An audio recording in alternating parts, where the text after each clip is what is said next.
landasan yang dibangun oleh pendahulu-pendahulu sebelum saya. Kita harus akui itu. Nggak mungkin kita membangun dalam 5 tahun, dalam 10 tahun. Tidak ada negara yang dibangun dalam 10 tahun. Tapi apa yang dilahirkan oleh presiden-presiden kita, dan tidak hanya presiden, membangun bangsa itu tidak hanya 1-2 orang.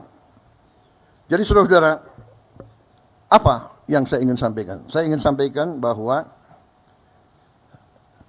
kita sebagai punawirawan dari segi kedinasan benar kita sudah menyerahkan kepada generasi selanjutnya. Tapi sebagai patriot, sebagai warga negara, kalau kita masih punya kemampuan, kalau kita masih punya semangat, kalau kita masih punya sesuatu yang bisa kita sumbangkan kepada negara dan bangsa, ya kita harus menyumbang apa yang kita bisa sumbangkan. Karena itu saudara-saudara, kita hargai semua sikap, semua pendapat, tapi tentunya kita harus belajar dari sejarah. Kita harus lihat kenyataan yang sedang berlaku. Bahwa di dunia ini sekarang ya, hanya yang kuat yang survive. Ini fakta dan kenyataan. Negara-negara yang tidak kuat punah. Kenapa dia punah? Dia tidak mampu bertahan. Kenapa dia tidak mampu bertahan? Karena dia tidak bisa mengamankan sumber-sumber kekayaan dia sendiri. Kalau suatu bangsa tidak bisa menguasai sumber kekayaan sendiri, bangsa itu miskin. Sangat sederhana. Saudara-saudara sekalian. Dan kita harus mengerti, mantan prajurit-prajurit ini harus mengerti. Perang kita tidak inginkan. Perang dahsyat. Tapi kadang-kadang kita dipaksa untuk perang. Kita dipaksa. Kalau kita tidak berani ambil keputusan untuk perang, tidak kita merdeka. Karena Belanda tidak mau memberi kemerdekaan kepada kita. Sama sekarang. Kita lihat apa yang terjadi di dunia ini. Yang kuat akan memaksa yang lemah.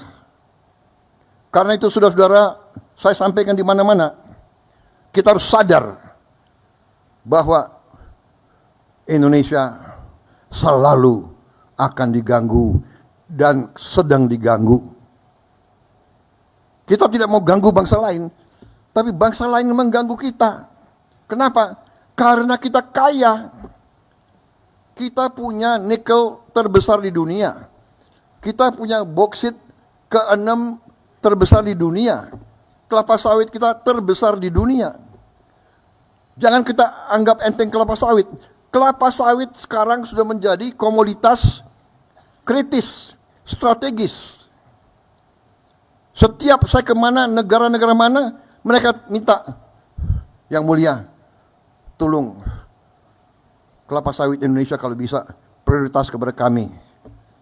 Mesir, Pakistan, India, bahkan Eropa. Ternyata dari kelapa sawit ada 65 atau 67 produk. Di antaranya kita bisa bikin BBM dari kelapa sawit. Negara kita sesungguhnya tidak perlu import BBM sama sekali dari manapun. Dan kita harus tahu, kita import BBM hampir 40 miliar dolar satu tahun. Padahal kita sebenarnya tidak perlu import.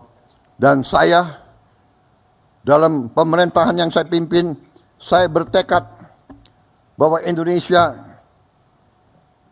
dalam 5 tahun akan datang harus swasembada BBM, harus swasembada energi. Dan nanti ada yang bertanya, apa bisa? Gitu. Harus bisa. Nah ini semangat yang ditanamkan oleh Angkatan 45, semangat tidak mengenal menyerah, harus bisa. Merdeka atau mati. Berdiri di atas kaki kita sendiri. Kita tidak mau jadi kacungnya bangsa lain. Kalau yang mau silakan, saya tidak mau.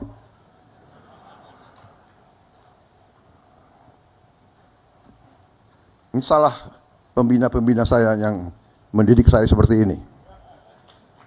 Salah Pak Tri, salah Pak Luhut, Pak Hendro, Pak Agum. Ini abang-abang yang beri contoh, yang menanamkan kepada kita semangat itu. Jadi kalau Prabowo sekarang seperti ini, jangan salahkan Prabowo, salahkan Pak Tri, Pak Hendro, Pak Luhut, Pak Wiranto. Iya kan? Loh ini bapak-bapak didik saya seperti ini, ya apa boleh buat. Saya tidak mau tunduk kepada bangsa manapun. Kekayaan Indonesia harus di tangan bangsa Indonesia. Dan Angkatan 45 telah memberi senjata pamungkas yang luar biasa, yaitu Undang-Undang Dasar 1945.